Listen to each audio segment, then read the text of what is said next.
Afternoon, thank you very much for coming. As Phil just said, what I'll do is I'll do a quick run through of who Innovate UK are, rather than Technology Strategy Board, because we have just gone through that rebrand. Then I'll give you a quick overview of what IC Tomorrow is in terms of an innovation programme, which is specifically aimed at SMEs. And then I've also got some bits and pieces on here, and it depends how we're doing for time really, but I will run through one of the application processes or the application process we use for the innovation contests. If I run out of time and I start getting waved at with signs, like the slide deck I'm assuming will be made available, so that'll give you all the information you need anyway, and you can either grab me or grab one of my colleagues. There's a number of us around today and we can kind of talk you through it. But really the point is to go through and explain sort of what Innovate UK is looking for when you're making an application. So it may look like a lot of questions that may not be entirely relevant, but actually the point is there's quite a lot of commonality in terms of the things that Innovate UK is looking for. So I can give you the kind of top tips for making an application which might be useful. And like I said, if I run out of time, just grab me or grab one of my colleagues later on. So that's me. So as I've already said, so I'm part of the digital team. There's a number of us here today, but also I'm Programme Manager for IC Tomorrow. So in terms of Innovate UK, hopefully you know some of this already, but we are the UK's innovation agency, set up in 2007. And the remit's fairly simple. It's about encouraging business-led innovation in the UK. It's about adding value to the UK economy. It's about working with businesses and companies and really sort of encouraging, through technology-led innovation, but encouraging that growth and encouraging that economic potential. We work across universities, we work across governments, we work across businesses. Actually, a lot of the staff, most of the staff, come from a commercial background, so we're not, as you might think, maybe from an academic background. We have a non-trivial budget. Some of those numbers are slightly out of date, but the gist of it is around this financial year our budget is 440 million, and that hopefully goes up next year, but we'll see. In terms of what we do, as I said before, so really it's about looking at those businesses, it's about strengthening the UK in a global market, but it's also about looking at the various sectors we can get involved in and then working with those businesses within a wide range of sectors. And really, I'm going to say the same thing because that's what we do, but it's about working with those businesses and enabling that innovation and hopefully put them in a position where they are, best of the world. And it's also, like I said, we're looking for kind of sectors that are technology-led, but there is that level of innovation and that potential for growth. Some facts and figures, some of which are slightly out of date, but the gist of it is, more than 3,000 projects, more than 5,000 companies, 110 universities. We've also enabled £120 million worth of funding through the SBRI programme, which is slightly different. It stands for Small Business Research Initiative, which is irrelevant because that's nothing to do with what it is, but it's really about working with those businesses, and there are a number of different funding opportunities there. The key thing with SBRI versus a lot of the other stuff that we do, a lot of the competitions and the programmes that we run are challenge-led, whereas SBRI is, I forget the term for it, but it's a kind of constant intake. Basically, every 2 months they open that competition and you can apply. It is very competitive, but if you're a business and you're looking for funding and it's not specifically within one of the challenge areas that's currently live or upcoming, I would recommend you look at SBRI because you can pitch it as a single company and it's open, it's not kind of challenge restricted. In terms of every £1 we spend, it depends a lot on the competitions. So for the smaller competitions or the feasibility competitions, every £1 we invest in terms of the grant funding tends to return about £3. So £9 for SMART, and it goes up to around about sort of £33, £35 for some of the larger collaborative R&D funds. The reason I mention that, I'll come back to it in a minute, but there are a number of different areas in which we invest. So I'm not going to go into this slide in a lot of detail, but the gist of it really is just to show the kind of the breadth of the areas that we get involved in as Innovate UK, something from space, energy, transport, healthcare, advanced materials, but the sort of bit along the middle, and the reason that you've got us here today is the digital economy piece. So we are the digital economy team.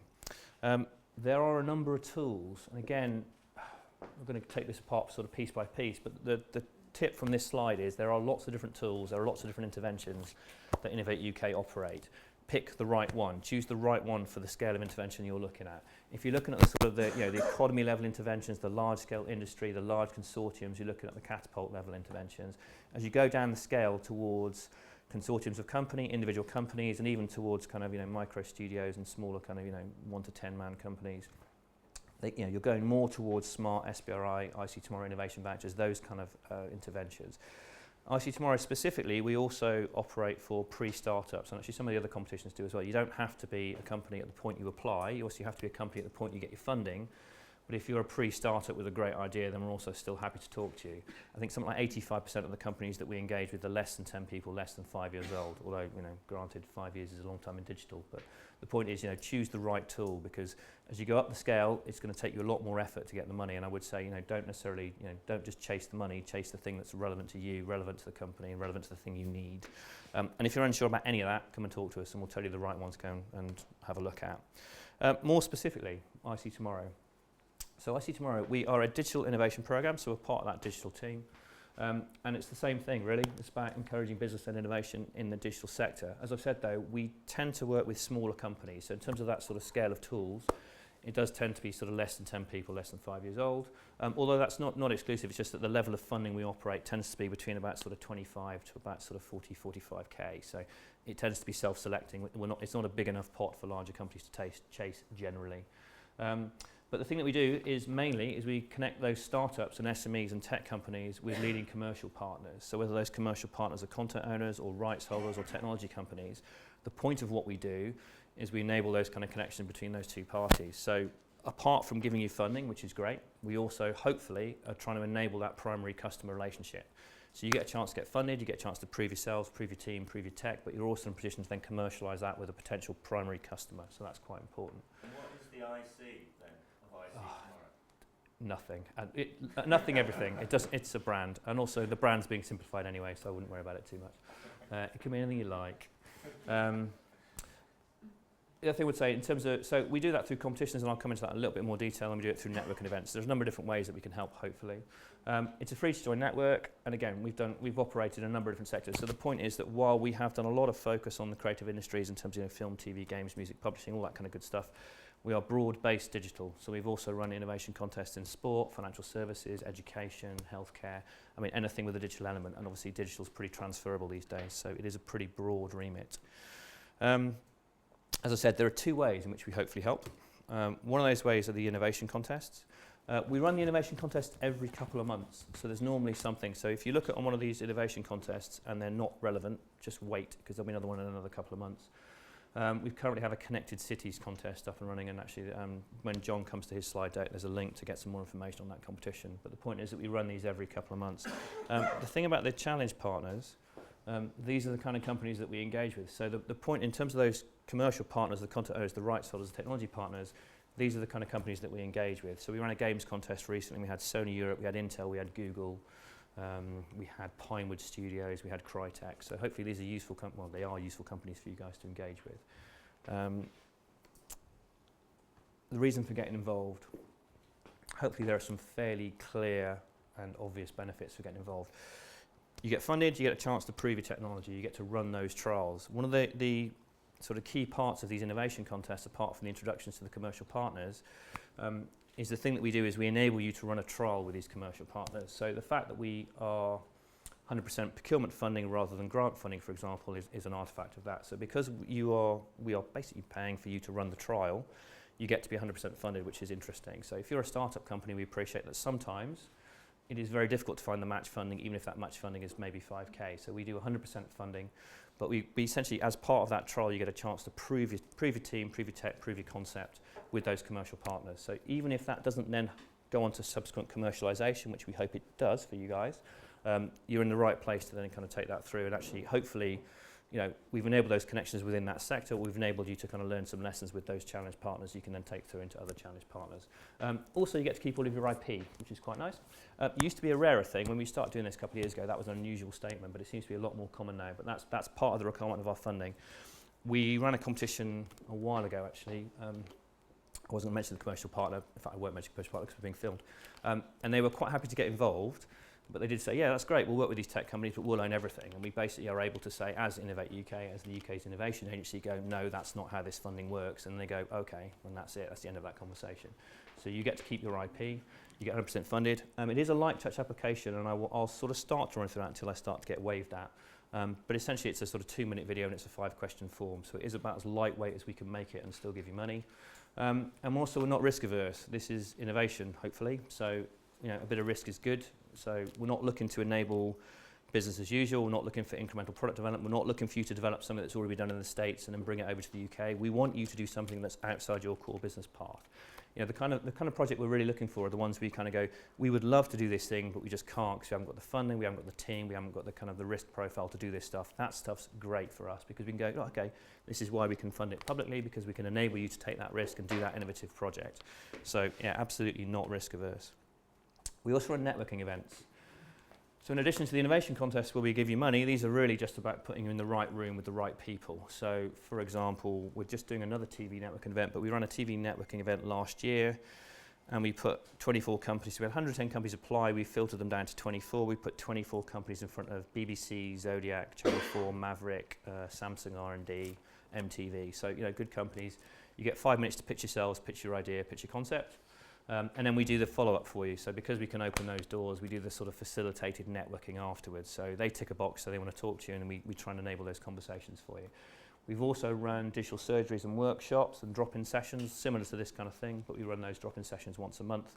And again, the thing about the drop-in sessions is we can sort of bring in that sort of horizontal Innovate UK family. So the Catapults are there, the KTNs are there, also ODI is there, Tech City UK is there, a number of those companies there. So if you're not sure who to talk to, I really would suggest coming to those monthly drop-in sessions, because if you're not talking to the right person, we can point you at the right person in the room who you should be talking to. So those are great for that. The workshops, we also have, we run those less frequently. We do this sort of probably about once a quarter, but we tend to pick a horizontal for those. So we've run those in digital health, we've run one in the games industry, we've done financial services, I think, education, sorry. But the advantage of those is that we say for the digital health one, so we got the relevant digital team people there from TSB, Innovate UK, sorry. We also had the access to finance people, we had the digital health, so we had the health team there as well, but we also had the NHS there, we had clinicians there, so we had the challenge owners and the guys who were looking for the tools and the kind of the challenge owners in a room full of tech companies who were providing those solutions. So again, it's about enabling those kind of potential primary customer relationships and absolutely putting you guys in the right room with the right people. And again, we do those every couple of months, so that's worth having a look at. Some stats. Last year we spent nearly £1 million, we ran 24 events, we funded 7 contests, and there's actually something like about 4,000 people in the network, although that network is going to be shifting over the next few months as we sort of, as part of the Innovate UK, shuffle around more to the digital economy KTM, but we can talk about that later. And we did a survey, people liked us. That's the email address. If you want to drop us an email, please do, and someone will pick it up. I can run through this. How are we doing? We've got plenty of time? Okay. If I'm talking too fast, somebody wave and I'll slow down again. Okay, thank you. I get told off for that quite a lot. So the application process. Now this application process is from the Connected Cities, the innovation contest that's currently live.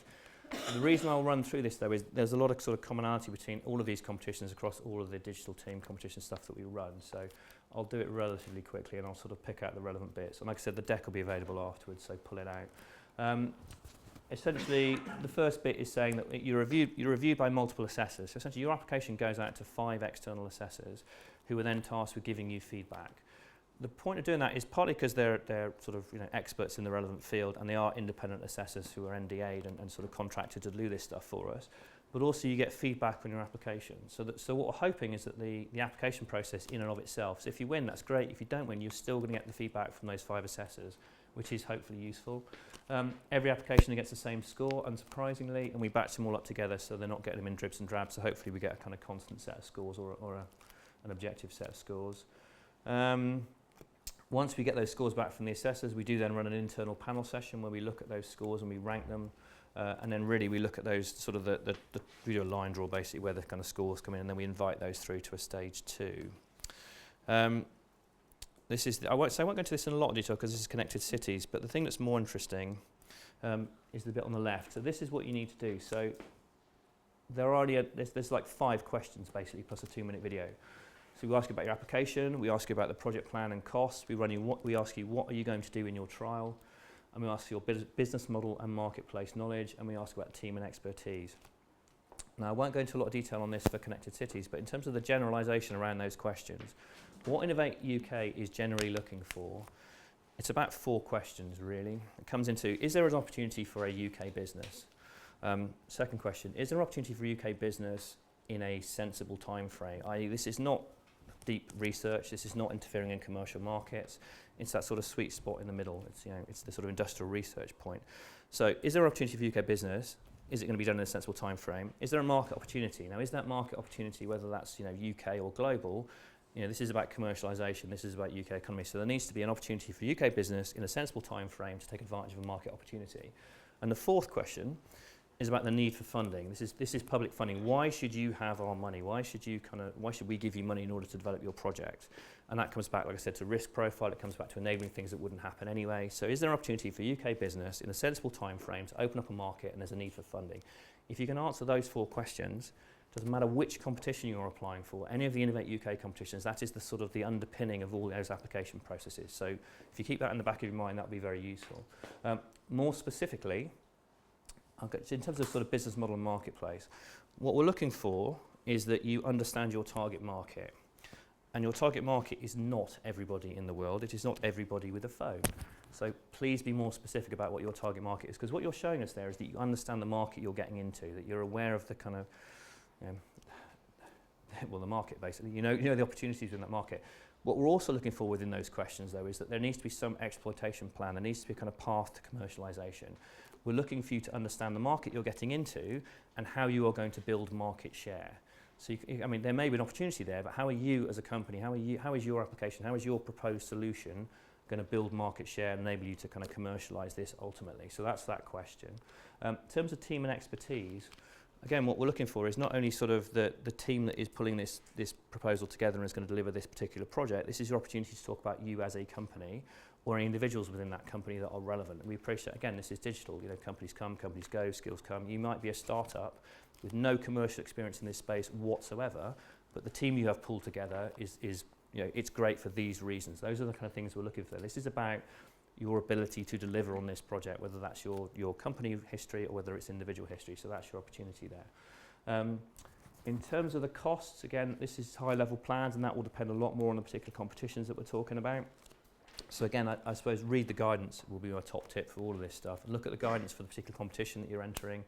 The word counts will vary on some of those questions. So make sure you're giving the information that you're asked for. Obviously, a feasibility study tends to need less information. We're looking for high-level plans here. We're not looking for kind of salary and wage slips. Obviously, for the larger proposals or the second-round proposals than we need that detail to drill down. So just answer the question within the limits, I guess, of the form. The other thing I suppose that's included in this, which is implicit in this one and stated explicitly in some of the other competitions, is about the innovation. With the UK's innovation agency, there needs to be some level of innovation, otherwise we're not interested. That innovation needs to be either technical, commercial or creative. Depending on the competition, it's either one or all of those or a combination thereof. But the idea really that there needs to be some level of innovation. So you need to understand your market, you need to show how you're going to deliver it, you need to prove that there's some level of innovation. And then the other thing that comes back to it is, why you should be funded, and I guess I've covered that really. This comes back to, this is public money, why do you need it? And it comes back to UK businesses, sensible time frame, market opportunity and public funding. So if you can answer all of those, it sort of doesn't matter which competition you're looking at. However, just to add to all of that, the competitions that aren't smart are obviously challenge-led. With the IC Tomorrow competitions, we have a commercial partner. Those challenges have been defined in conjunction with the commercial partners. For our other digital programs, those challenges have been defined by the technologists, by looking at digital delivery plans and the strategy and the market space. You need to make sure that you are fulfilling those challenges. You need to be in scope for that competition. So again, be very careful about that. What you shouldn't do is try and chase the money and go, we've got this idea, we're building this tech anyway, and we can crowbar it into this competition and we're going to try and apply for the money. Because if you do that, it will be obvious, because it always is. And secondly, there's a lot of work inherent in sort of getting access to this funding. You will spend a lot of time chasing the money. It's not free money, basically. It comes with an overhead, it comes with an admin cost, it comes with a kind of a management cost when you're delivering it, because you're being given large checks to deliver your project. So, if it's relevant to your core business, if it's relevant to your idea, it's relevant to your challenge area, absolutely. I strongly recommend you go for it. And lots of people don't even know we're here, which is one of the reasons for today. If it's not, don't do it. Come and talk to us, talk to somebody else, wait, see what the other competitions are coming through the pipeline, because there may be something more relevant. If it's more generic than that, then have a look at the Smart Awards. Like I said, those are open every 2 months. The only thing I would say about Smart Awards is they are very oversubscribed. They are well subscribed because people like them because they're not challenge-led. We get something like 400 applications every 2 months. You tend to be about 16% of applications get funded, something like that. So Smart is good. I would recommend you look at Smart. Look at things like innovation vouchers. Innovation vouchers are only 5k awards, but they tend to be very open, and you can keep applying for those as well. So there are lots of different tools to go for. But if you're going for a challenge-led competition like Connected Cities or like any other stuff that we can talk about today, be very specific about what the challenge fit is, because if you're not in the challenge, you're not delivering against that challenge, you will be out of scope and all your efforts will be wasted because you'll get scored out of scope and then you won't get funded. I think I'm sort of done on all these really. So I'll make the slide deck available. All of this is all fairly, hopefully should make sense now that I've sort of run through any of it. But if you're not clear on any of it, then either drop us an email or come and grab me at some point and I'll happily explain it. I'll go through this very quickly. So in terms of the innovation contests, how am I doing for time? Still okay? Yep. Okay. So the stage 2, the interesting thing about the innovation contest is if you get through to stage 2, it goes into a pitching session. So the idea for stage 2 is, so stage 1 is all the written application and a 2-minute video. Stage 2, you get to do a 10-minute presentation with a Q&A, and you get to that to a kind of panel of experts. Generally, our panel is someone from Innovate UK looking at the innovation angle, someone from the challenge partner looking at the kind of fit for challenge. We try and get someone in from the press and media who's looking at the kind of market awareness. We also try and get an investor in or someone from a kind of financial background who's going to look at the business model. You get given 10 minutes. We strongly recommend you only pitch for 5 and you allow 5 minutes with the Q&A. You will get significant value off the Q&A. If you talk for 10 minutes and you don't give them a chance to answer a question, you want to be very sure you're very good, because if you've missed anything, you'll get scored down and you won't get through. So do give them a Q&A session.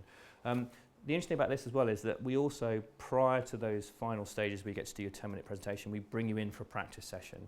So there is a certain amount of kind of pitch training, coaching that goes along with this process as well. So again, it comes back to, hopefully this is a useful part of the process. So it's great if you get funded, that's marvellous for everybody. But if you're a finalist, you've already gone through one competitive process. You've hopefully had you have had some feedback from the assessors. You've had a bit of pitch training, and hopefully that overall process is useful to you. We've had a lot of companies that have gone through that have applied and been unsuccessful, applied and made it through to being finalists, and applied and finally made the money. So again, I suppose my final point on that really is if you are unsuccessful, talk to us anyway, because we're very keen to talk to you and engage with you and hopefully help. And it may not be that particular competition, it might be the next one down the line or the one after that, or there may be other ways we can help, whether that's pitch training, whether it's pointing in the right direction, whether it's engaging with you or pointing you toward the KTN or the catapults or whatever it might be. So hopefully there are quite a lot of opportunities for you guys and for us to help you.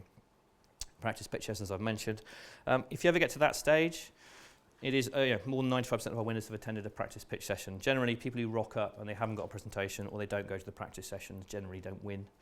Come and talk to us, because we can tell you what the judges are going to be looking for. We can, in the same way that come and talk to us today, because we can tell you what the assessors are looking for. Come talk to us and we'll tell you, because we want good quality, successful applications to come through the pipeline. We're not trying to make it as difficult as possible.